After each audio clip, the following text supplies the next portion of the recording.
Then how do we build and maintain configuration management systems such as Puppet? Naturally, everything stays under version control, and Puppet code is no different. When we make a change, we create a branch, and we create a pull request, and all my sysadmins and my DevOps, they thumbs up it or they comment on the code, and then once we're happy with it, we tag it and we push it to master. And then that gets deployed on all our instances or all our regions. And at the bottom, I've given you some links. The one is a wallpaper. So when I first started with GitHub, it was quite a lot different from SVN or CVS that I was accustomed to. And the second link is actually a wallpaper. And I set that as my wallpaper, and whenever I needed to do something, I would just take a second glance at my wallpaper, and that would help me tremendously in the beginning, and I hope it helps you as well. Then enabling self-service infrastructure services to internal dev teams. This was the most difficult slide. And Riaan, sorry, can I interrupt you just there? Because I think it's a good moment to do the second poll. Sure. If that's okay. Yeah, great. Okay, thanks, Riaan. Yeah, just a quick question again to all of you in the audience, if you wouldn't mind. It's kind of related to what Riaan was just talking about, and it's just to ask you what automation tools you use or in your infrastructure, whether it's Puppet or Chef, as we just mentioned, or SaltStack, whether you use custom scripts.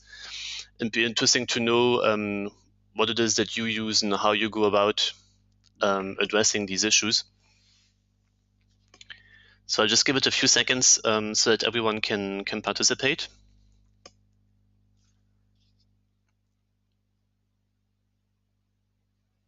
That's great. Thank you. And I'll just close the poll now and share the results.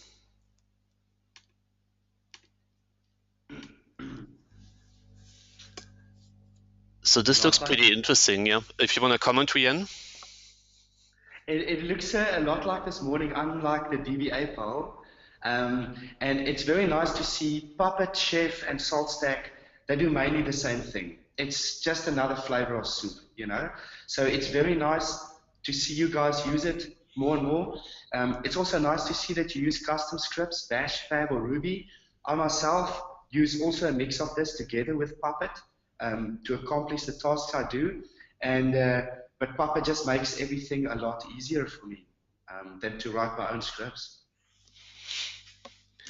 Good stuff. Thanks, Riaan, and thanks everyone for participating. And I'll hand back over to you now.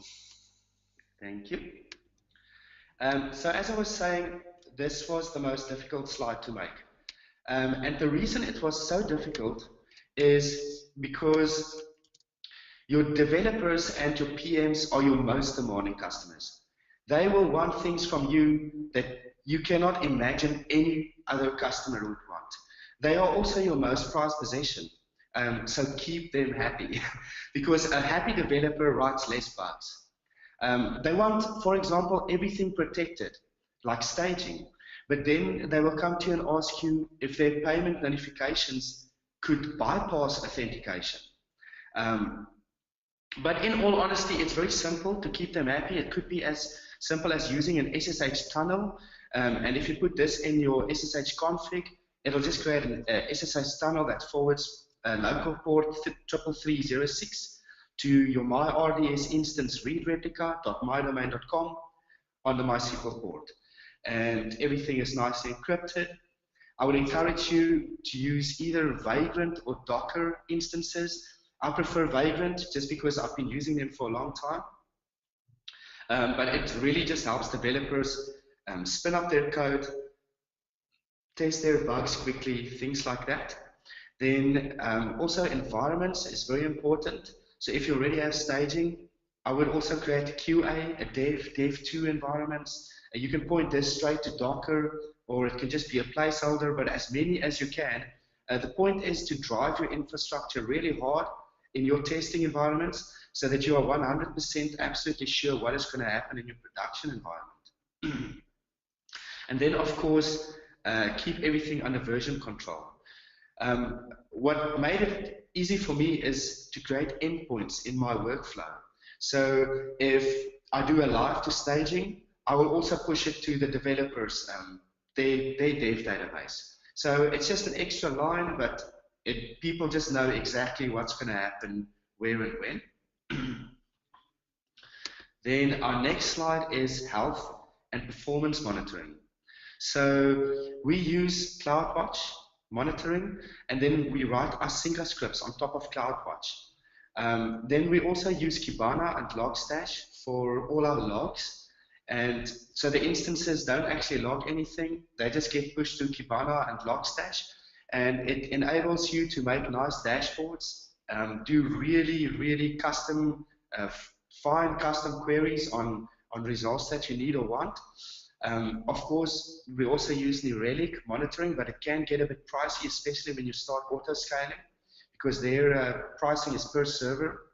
And when you've got 80 servers in your front-end fleet, you know, it can get a bit pricey. And then, of course, cluster control can also help you get a deep level of insight into your database operations and just clarify everything for you. So once again, I've left you some links. You're more than welcome to go and visit it. Then now we get to the good stuff. So for elastic scaling and automated failure handling, like I said, we use Amazon Web Services quite a lot, and we use CloudFormation to bring up this hardware infrastructure stack, if you want to call it that, and then we hand it over to Puppet. So how do we do that? We use the type AWS auto-scaling group type for CloudFormation. We give it some availability zones, and each account in CloudFormation in Amazon has got some availability zones associated with it. Some of our accounts have 4 availability zones, and an availability zone is basically a data center. So they can split your instances over many data centers. So we have, in some accounts, we have 2 availability zones. In other, we have 4, and in some we have 3. So we just use all the ones that is available to us. We create a launch configuration name, and that's specified to the right. We'll go into that now. And then the minimum size and the max size. Some of our max sizes are 40. Other max sizes are just 1. So we would have an auto-scaling group where the minimum is 1 and the maximum is 1. So Amazon will always ensure that that instance is there. Then we attach some load balancers to it, and I like splitting things up, staging, production. Try and do the same, because if you change these load balancer names, it destroys all the instances in the stack, and it's actually a recreate policy. So it was quite a surprise when I did that the first time, but luckily I was just testing. Then we create some load balancers, and we tell it cross zone is true. So this load balancer will listen to all availability zones. And then for the MyFleet launch config, in the user data, in the properties field for the user data, we just pass a simple couple of bash command line queries to it. And first one that we do is we set the host name. And this random number next to Fleet server is connected to the instance ID on Amazon. So it makes troubleshooting a lot easier if you just know what you're dealing with. And also in this case, Web01 or DB02 will help you nothing. It will just be confusing. So get used to giving your server's host name like this. It really helped me. So then when we give it its host name, we just do a quick apt-get update, and we do apt-get install -y, Puppet, and nocd. And I like using nocd because I can tie it in with my firewall, and I don't have to leave my Puppet master open to the world.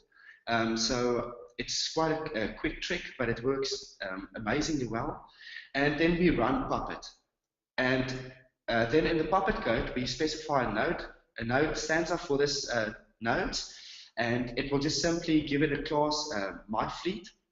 And just at the bottom, you can use stuff like service ensure running, service nginx ensure running. And when this instance comes up, Puppet will ensure that this service is running.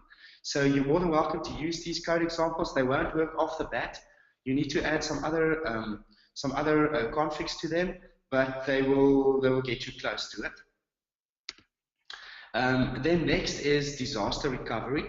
Again, if you use something like Amazon RDS, for the type AWS RDS DB instance, we set multi-AZ true, and we also set the deletion policy is a snapshot. So if this database is accidentally or on purpose deleted, then it will just take a last snapshot for you, and you can always restore from that point in time. I also encourage you to use conditions. It just makes your stack easier to manage. Do you want a read replica? Yes or no? And you can just drop down, update the stack, and it will create a read replica. And then at the bottom, we use the type AWS RDS DB instance, and we simply tell it a source DB instance identifier, and we reference my RDS at the top. Of course, you can do much the same with cluster control, where it's very easy to add a host. You distribute the private key, you distribute the public key, you add the new host, and you click a few buttons, and your host is added. Then also for backups, very easy. You can pick from MySQL dump, extra backup or extra backup incremental, and you can schedule it, and that's the hard work done.